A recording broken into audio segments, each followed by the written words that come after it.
Okay, so we're gonna change the spring on a BMW 740 2005 E65.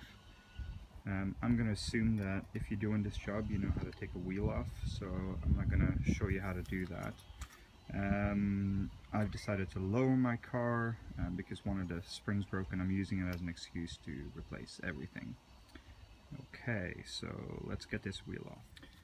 Okay, so wheels off. We're going to be taking this whole thing out. So what we need to do for that is, let's hope the lighting works.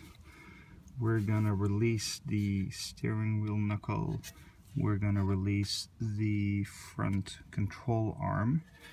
We're going to release that bolt over there, the rear control arm. Just release it, we're not going to remove that. And then we will remove the nut and bolt completely of the strut holder. Okay, so that's going to make everything drop. Oh, and then the drop link, we're going to remove that as well, the stabilizer drop link. It's the really long bar going to your stabilizer. And then at the top here, we're going to be removing these 3 bolts here. Get this plastic cap off. Okay, so let's do the steering knuckle first. It is a 21, and the inside Torx bit for when the pin itself starts to turn with a bolt, which inevitably will happen, is a 40. So I'm just going to go on and remove that. So like I said, inevitably it will move. So I've got a Torx 40 bit.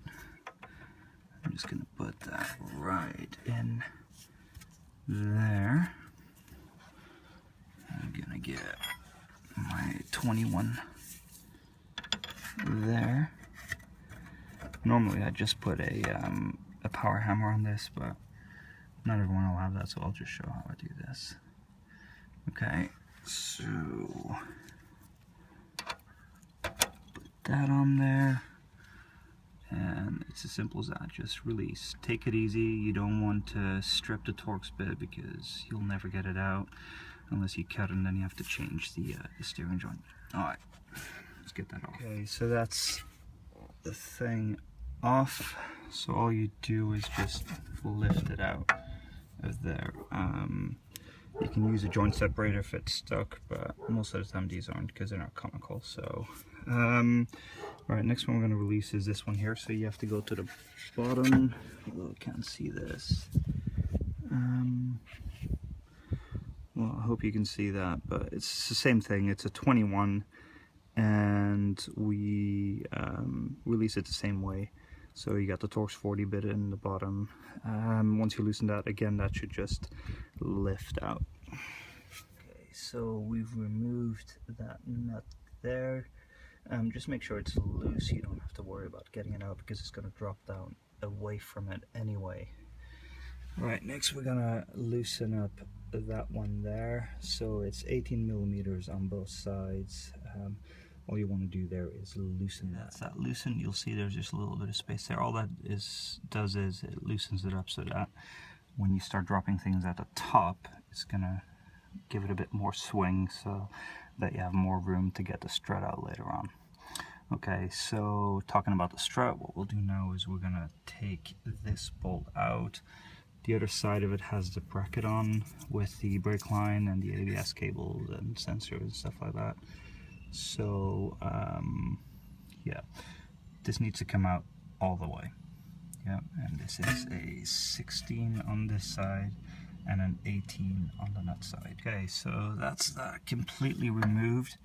Now this clamp fitting is pretty tight, so what you're gonna have to do is you're gonna have to wedge something in between there. I'm going to use a chisel. I'm going to just knock that in and show you what that looks like. The bracket has come loose. Just leave that out of the way, you don't have to worry about that. So let's get that chisel. So that's a chisel wedged in there. I mean, this isn't a huge chisel, it's just fairly standard automotive stuff. You'll see it already cracked open and dropped a little bit there. We're just going to leave that in there for the entire time. That's only going to come out once we put the strut back in with the new spring. So what we're going to do now is loosen this drop link here. This thing's a real bugger because there's a lot of force on the stabilizer bar, which you would imagine for a car this heavy. So let's turn this around. Come on.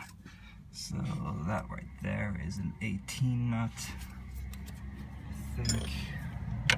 No, it is a 16 nut. And again, it has a little Torx insert in there, which I think is a 30 in here. We'll check that out. Okay, so the drop link nut has been released. Like I said, it is a 30 torque in there.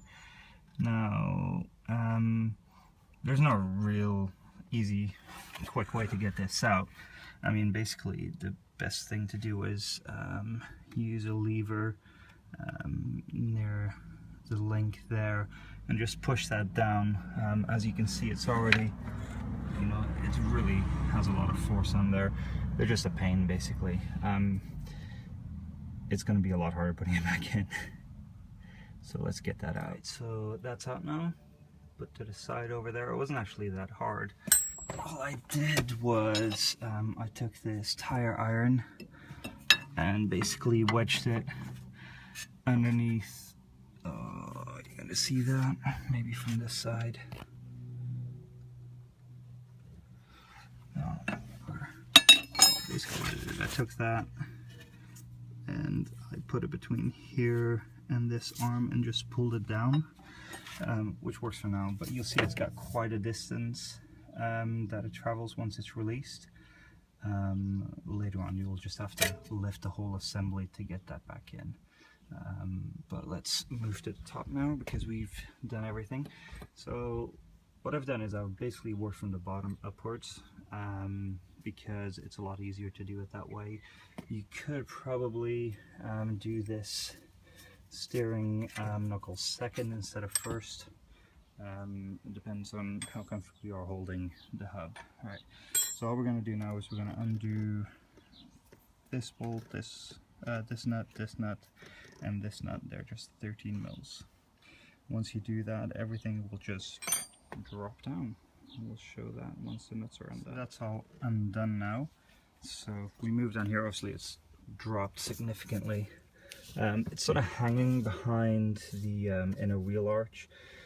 You still have a little bit of play. So what I'm going to do, I can't do it with one hand because it takes too much force, is I'm just going to pull it down and swing it out towards me, so away from the car. Once I've done that, I'll show you what to do next. It's out now. Let's see if you can see that. Sorry, I'm doing everything with one hand. Where the hell? Okay, so just drop that. It falls on the ground, basically. Make sure these things don't get overstretched. I mean, you don't have to be too concerned about that, unless you're really prissy about those things. And basically you just twist and lift. It should be loose enough now with that chisel in there. So let's go and do that. Spread out. One of the things I had to do is I had to move the chisel back a little bit because it's got this notch on there, which is sort of a guiding thing to make sure that the strut only goes in the right way. Once I did that, I could just lift it out. What I've done here is this upper control arm or front control arm. I sort of put it in the hole lift in the strut mounting. The reason I did that is to stop the whole assembly from falling forward, which would put undue pressure on all these sort of things. Obviously, while you have the strut in your hand, you can control that, but while you're changing your spring, you don't. Right, I'm not going to show you on how to undo this spring. Obviously, you need some spring compressors. You need a 24 mil there for the top bolt, and I think it's a 6 mil hex key. If you need instructions on how to compress a spring and take it off, I suggest you don't do this job. Right, so we got our new springs on. Everything's attached. Looks looks like I need to do the bottom cover there still and pull that over.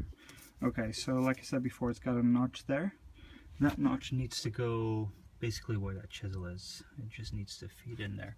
So you're going to want to remove that arm and just slide it in there and push it back in place. Not as easy as it looks, because suddenly you have to lift the whole weight. So if you got another jack or something like that that you can put underneath it, that'd be really useful. I've got limited supplies here, so I'll be working with a couple of blocks of wood and doing it steadily. So we've got that back into place now. So these 3 bolts are all done up.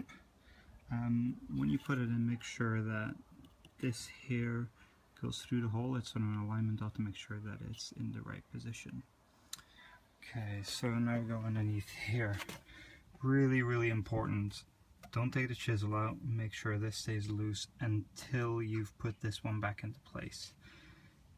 Once all this is done up and that isn't in place, you're gonna have to undo everything again, because otherwise it won't fit. Because if you see, even now, the bottom of the strut makes it difficult, so I'm gonna have to push it in a little bit. But the benefits of the drop outweigh the little bit of hassle of getting this back in. Okay, so we've got that back in place. So what we're going to do now is we're going to do this bolt up. As you can see, I dropped it a little bit to get it in there. Do the bolt up again. Take it easy. Use the Torx. Don't overdo it. Use some WD-40 or whatever if you want to get it to work a bit smoother for you. And let's get that right. So that's tightened up now. Make sure it's really, really tight. Right, so what we're going to do now is we're going to put the strut back into place. The good thing about using a used strut is that you got the markings of where it was clean before. Obviously, if you have a new one, you just put it in as far as it goes, because it's got a ridge on it. Anyway, so that you can see that. Let's get that. Okay, so that's back in place now. You got the bolt in. Once the bolt is in, it doesn't move anymore because of that notch. It doesn't get past the bolt.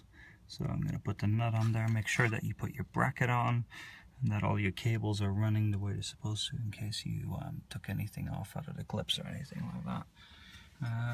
Again, nice and tight. You spread a little bit with your chisel, so you can expect to sort of feel it give as you tighten it. Alright, let's get that done. Okay, so we've done, where are we? We've done that nice and tight. I just slipped that back in. I mean, that's really easy still. So you just wiggle the hub a little bit. Yeah. So you just put that back in. Let's have a look there. And we're gonna do that up nice and tight again. Okay, so we've done that now. It's nice and tight.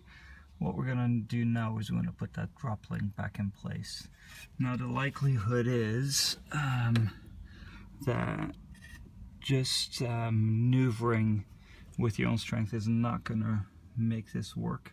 So what you probably have to do is get something underneath the entire hub and just either jack that up or put something underneath it and drop the jack that is supporting your car, and just do that until you're within a chance of getting this in, basically.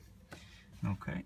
So let's go ahead and just show you what I've done here. So I just put a couple of blocks of wood and I dropped the jack slightly. So now you see it sort of goes in front of that hole. I need to jack it up a little bit because it's gone a little bit too low. No, I need to drop it a little bit more. I'll just do that until it slides in, and then I jack the car back up to where it was so I can get my wheel underneath. Once that's in there, we're gonna do that nut up again. And then, really important, don't forget to do that. It's really easy to forget when you just loosen things. Don't forget it. Okay, so I've tightened that. The drop link is attached again. So make sure that this is tight, the bottom here is tight, that you've retightened that, that this is really tight, and that you've done everything here. And we're going to put the little cap on top. Actually, these things can be real buggers, so I'm going to need 2 hands for this, but anyway, get it on. If you can't manage to do it with 2 hands, just put a screwdriver on there and just push against it and it'll pop right in. Okay, so now it's time to put the wheel on. Again, you don't need instructions for that, and that's it. Good luck with it.